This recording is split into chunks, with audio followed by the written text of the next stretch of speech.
I have two questions.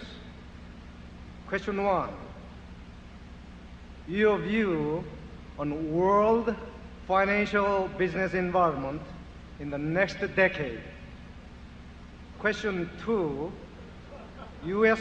position for economic competition in the next decade. Thank you.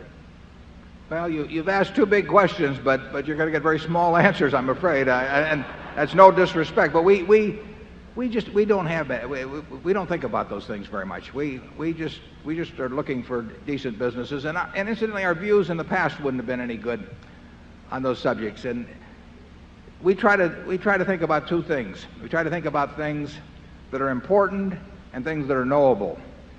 Now, there are things that are important that are not knowable. In our view, those two questions that you raised fall in that. There are things that are knowable but not important. We don't want to clutter our minds up with those. So we say, what is important and what is knowable?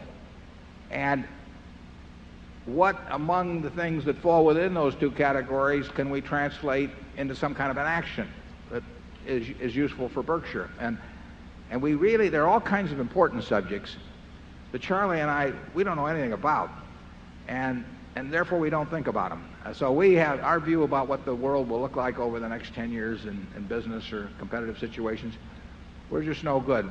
We do think we know something about what Coca-Cola is going to look like in 10 years, or what Gillette's going to look like in 10 years, or what Disney's going to look like in 10 years, or what some of our operating subsidiaries are going to look like in 10 years.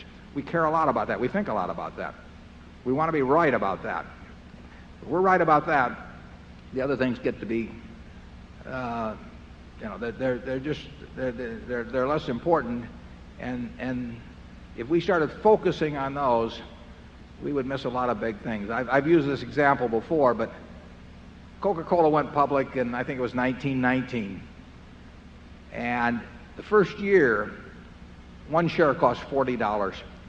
The first year it went down a little over 50%. At the end of the year it was down to $19. There were some problems with bottler contracts, there was problems with sugar, various kinds of problems.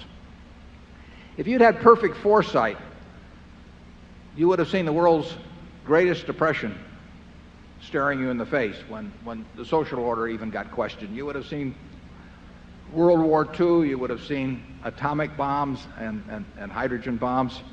You would have seen all kinds of things.